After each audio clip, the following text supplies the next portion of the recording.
Good evening. Tonight I want to create a kind of video response to some comments that a longtime subscriber of mine made, wherein he spoke of sex for labor contracts, essentially what traditionalism is. He spoke of traditionalism, and that is, at least in his view of things, likely the only possible civilizational model that actually works, and that not having that leads to socialism, barbarism, and sort of warlordism, wherein women only breed with what they perceive to be alpha males who turn out to be violent, and so on and so forth, and hence the spiral of degeneration. Well, no, maybe he's right. I don't know. I'm more concerned with the plausibility of that model. Now, for one thing, I think that it's unlikely we will return to that. Now, this is not a video so much saying that that's the... I don't know if there's another model for, say, the preservation of civilization that works better. And maybe I can think of one day, but that's not my main concern. I think that model is gone, of course, and we need to look at why it's gone. And we also need to see if there is a possibility of restoring that, whether we want to or not. I think we know my opinions on traditionalism and that sort of thing.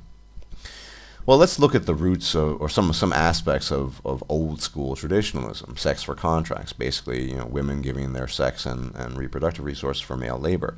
Now, a couple hundred years ago, or even 100 years ago, or even, I'd argue, 50 or 60 years ago, 70 years ago, a lot of the labor that men performed was physically difficult labor, strenuous labor, the kind of labor that not necessarily only a man could perform, but only a man could perform optimally. And so a lot of that made sense, that a woman would offer her body, her sex, her vagina, and all the other assets of her body, reproduction, uterus, to a man in an effort to gain comfort and security, whilst the man performed hard, strenuous labor. Because a lot of labor in days bygone, and even in fairly recent times, and by that I mean several decades, involved a great deal of risk and was difficult, physically taxing, and so on and so forth.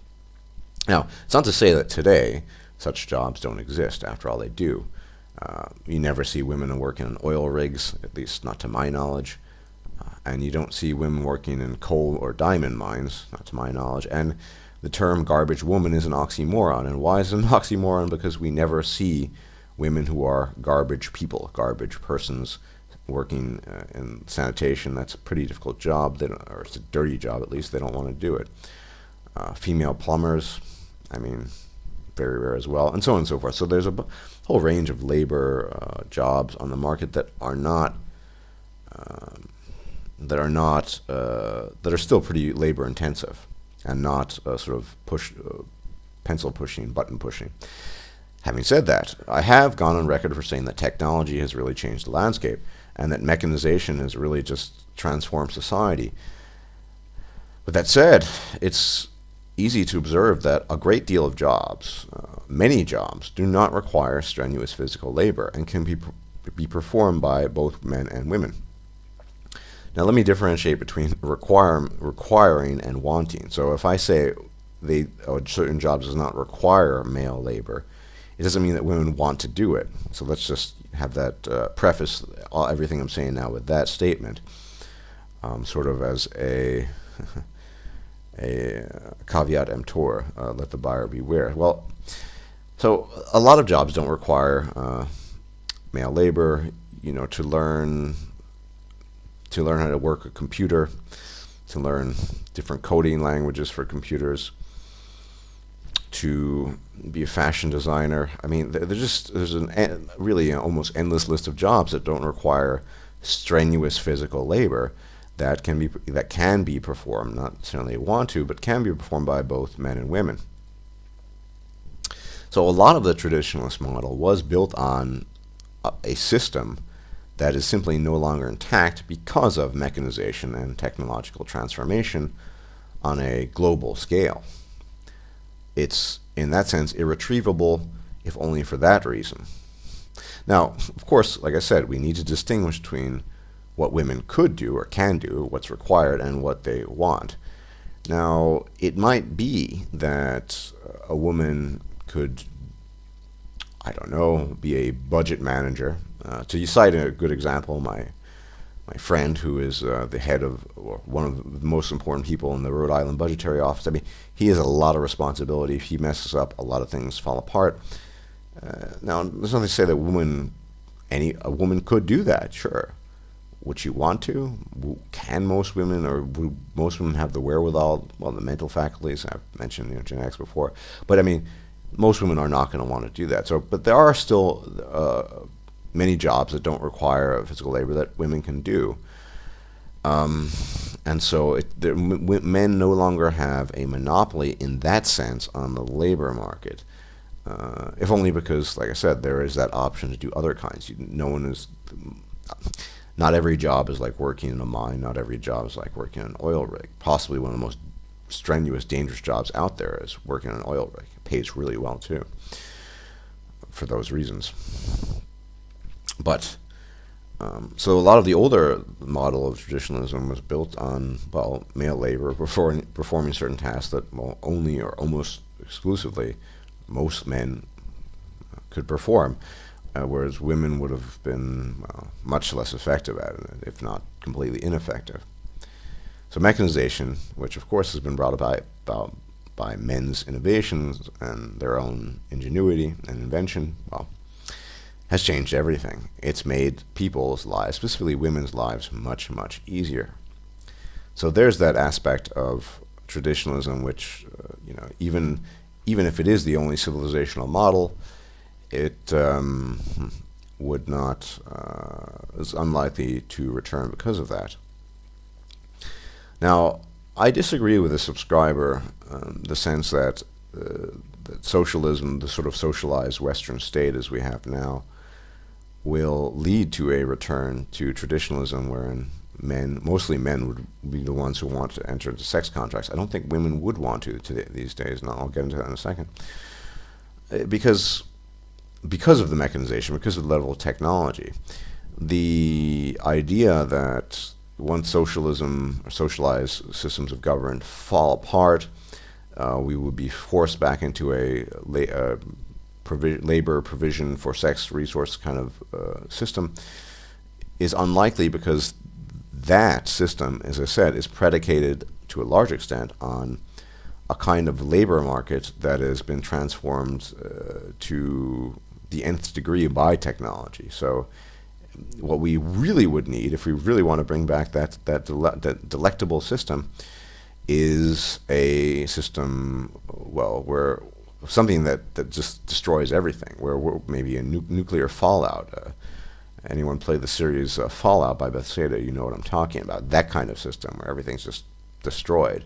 Yeah, we would go back to hunting and gathering if our species survived, and of course we'd have the traditionalist system. Well, so that doesn't seem likely to me. No matter how socialistic things become, how Marxist, to use some of our favorite people's terms, when things become, well, it's unlikely because of technology. So that just doesn't seem to work. Now, let me go on record for saying that I don't give a shit what women want. Why would I? I don't interact with them on a personal level. But that said, and don't get offended by the statement, let me clarify. I think we should be concerned with what women want. Now, before you all flip out of your seats and think, oh my God, he's just said we should be concerned with what women want, let me just explain myself here. I don't think we should be concerned with what women want because we're seeking to please them or make them feel good about themselves. We have enough men, mangines, white knights, and women as well trying to do that. No, we don't need that. But what I mean is that, and this has been brought up and actually talked quite extensively about by Barbarossa, and I think is trying to recall the name of the traditionalism, various videos on traditionalism, but one specifically that I recall, and I don't have the name off the top of my head because I just decided spontaneously after work to make this video, where he cites examples of Asian cultures, Asian countries, specifically India and China, and women who are just giving up the system. Why? Mostly women in large urban centers where they have the mechanization, the technology, that it's become clear that through actually the system, politicized feminism in a lot of ways has revealed to us female nature. In case it had not been completely clear to us, we know now what female nature is all about. And so the question that needs to be asked is, do women want the sex contract? Do they want the marriage? Do they want the sex for labor system?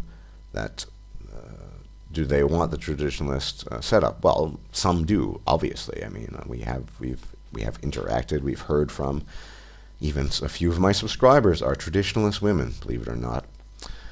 But the majority of women do not want that. They're not interested in that. In fact, the majority of women, unless it's for their own personal pleasure on some minute scale arbitrarily, aren't even interested in having sex with men for the most part. They are much more interested in shopping and gossiping and doing whatever else they want. So, no, they're not really interested in that.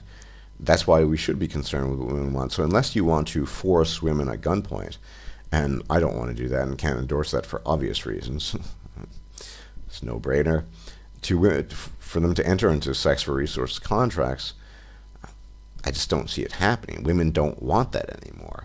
Now, whether or not it's good or bad is kind of irrelevant here. We just know that that's not what women want. They have demonstrated to us repeatedly over the past decades that that's not what they want. We see this now happening in Asia.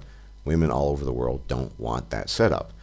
The only times they do want it is is when they don't know anything else, when they live in small suburban, not even suburban, but I would say rural areas that are technologically poor, say, compared to large cities and what have you. Yeah, you still have that setup going there because you need, say, the farmer's wife needs his labor. That's simply not true of a woman with a university degree in something vaguely relevant. Not only, and then she has the state on her side with affirmative action and quotas and what have you. So, what do women want? Well, they don't want that, quite obviously. Now, that should be what I'm saying should be taken into account along with my opposition to the notion that politicized feminism, tricked women into doing all these things, and if we just got rid of it and all the Marxism, women, they would fall back in their place, get back in the kitchen, and everything is going to be peachy keen, and it's lever to beaver.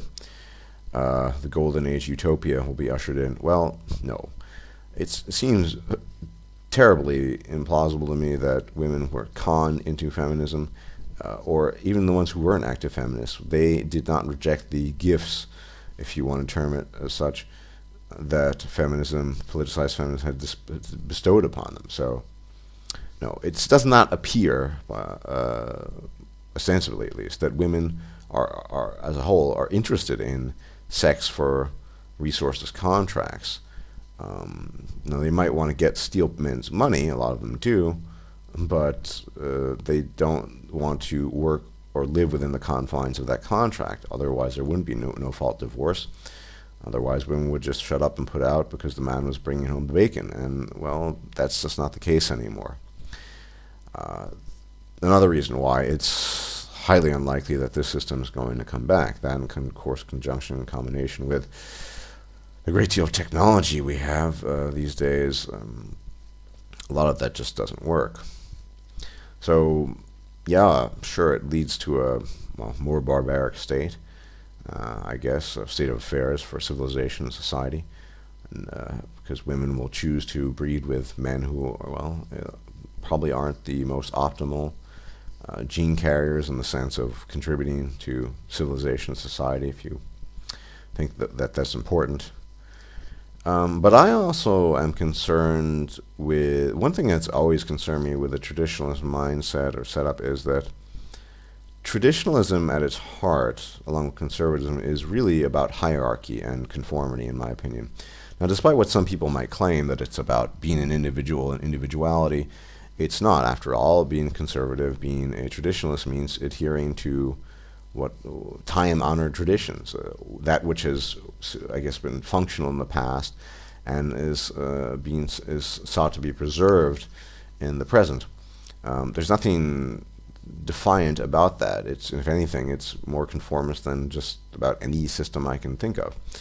Now, what my issue is there, and I think a lot of us take issues, we know, I made a video about, bachelor taxes, that in a traditionalist system, a conservative system, where you choose not to conform to what the majority demands, namely, the sex for labor contract, and you don't want to participate in that, you can be punished. You can be punished financially and perhaps in other ways as well, ostracized and what have you. So there are many examples of this. Remember, I forgot exactly. You have to look at the video again. I gave an example where when certain men, unmarried men, were not allowed to possess property, and so on and so forth. So there are a lot of restrictions. Now, I think a lot of conservatives might preface, no, we wouldn't want that. But the problem is, as conservatism and traditionalism is inherently hierarchical and based on conformity and obedience, ultimately, whether they disagree with that or not, it really is, after all, wanting to preserve what always has been is not nonconformist. It is a manifestation of pure conformity. So, that's one issue I have with that I or other men might be forced under that system, because I'm personally not interested in the sex for resources contract. We might be forced to pay more taxes, and who knows? It's clearly not an advantage, and it is oppressive to men who choose not to buy into the system. Of course, a large majority, if not the majority of men, would buy into the sex for resources contract system. There's no doubt about that. But I'm concerned about the minority here. After all, it's the minority in any given society that the minority, say, I don't mean minority in terms of skin color, but those who think differently, that potentially can be punished most egregiously. So that's one concern I have with regards to that system. Now, on a final note, as I said, I don't know if there is a better system, but at the very least, in the current system we have here, the current system, at the very least, I'm saying, please hear me out here, it's a terrible system. Everything's falling apart. It's a mess. But at least we know what women are like. At least they've laid their cards out on the table in an open manner. There are no illusions anymore to women. We know about female nature. We know that it's exploitative. We know it's incredibly manipulative, and we know that they're in it for themselves and don't give a rat's ass about their men. And we know this. We also know that, of course, in a sex for resources contract, what happens to the man who falls ill? Well, he could be he can't fulfill his end of the bargain. And we know that traditionalist women, only care about what their men can bring home in terms of bacon. So we know that women don't care about men as human beings. And feminism has shown us the light in that sense. I'm not saying this is a great thing, but at least we know what we're dealing with. And so traditionalism in that sense, well, yeah, I think the subscriber also mentioned that ultimately in the past, sex, marriage, there wasn't much talk of love. It was just an issue. It was a business transaction, sort of an exchange of commodities. And that's true. But we also had chivalry, the notion that men are to die before women and so on and so forth. How would you get rid of that? Surely I can't imagine, and I know I assume you're going to watch this, I can't imagine that you would support this notion that men are to put their lives on the line before women do so. I mean, that is in part of the traditionalist white knight chivalric setup. That is chivalry pure. And so I don't know how you would mitigate that or just get rid of that. I mean, because, like I said, bound up in all of this are all these notions of men making sacrifices for women being more valuable than men. Regardless of whatever system we might have, be it a Marxist system, a socialistic system, a traditionalist conservative system, whatever, men will always be undervalued in the sense of their actual lives, not in the sense of what they can do. Of course, that is highly valued. But as Man-Woman Myth has put very eloquently, men are human doings and women are human beings. And we who strive for the likely unattainable status of humanity, we men who strive, would not be content in a system like that, or really in any system. The only humanity that a man can give himself is, well, the humanity he himself chooses to give himself, since on a societal scale, it's not acknowledged and simply doesn't exist. So it solves nothing. I guess the only good thing about that kind of setup is, yeah, it allows men to breed and pass on their genes. If that's the the greatest goal a man can have, well, so be it. But remember, some of the greatest thinkers were not men who were engaged in relationships at all. Newton, Leibniz, Edison. These were people who, well, if they were engaged in relationships, very minimalistic, and they really were pursued their higher ideals, their interests, intellectual interests, more to a far greater extent than anything like that, anything personal or private. So it's just some food for thought. Recapping, no, I just think technology has changed labor market such that it's just not getting back to that kind of system wouldn't work. Although, yeah, there will be women who want it really cushy, and they might buy into that, of course. And most women, not all women, they don't want that. Women we know are creatures that, apart from their direct progeny, tend to only think of themselves. That's how they've evolved. And so why would they want to enter into a system where they could possibly be penalized? Imagine under the stipulations of a sex contract, one of those stipulations, I'm not kidding here, something to the effect of, you will give him a blowjob every night after he comes home from work. So the man comes home from work, he's tired, he pulls his trousers down, he tells his wife to open her mouth, and she refuses. Well, how many? I mean, that ultimately that could be stipulated in a sex contract. I'm not passing judgment on that stipulation one way or another, but how many women want to be bound to that sort of thing? Well, I don't know. Not many. After all, women are moody creatures, and so I don't know. This doesn't seem very plausible to me that we're ever going to get back to that system, and I don't know. There are other negative aspects for bachelors, men who choose to go their own way under a traditionalist system, because in that system, society is so conservative that deviation from, remember, the heart of conservatism is hierarchy more than anything else, in my opinion at least, my observation. Adherence to certain values, time-honored values, that not following that, and no, I'm not a Marxist, not following those time-honored patterns, traditions, what have you, well, you can net you some nice punishment, and that's, of course, not that nice, no? Anyway, that's all I have to say about that for now. I'm pretty knackered. I'm making this after work, and I commute and what have you, so I don't know how coherent that was, but I thought it was almost necessary to make some sort of video response to these some of the comments that my subscriber made, and we'll see what people think about this. But for all the reasons I cited, I just don't see that the model coming back. And well, if it's the only civilizational model we have, and it's not coming back, then we're pretty screwed, aren't we? Well, anyway, some food for thought, and have a good night. I am knackered off of my ass, and I'm probably going to go to bed soon, so take care.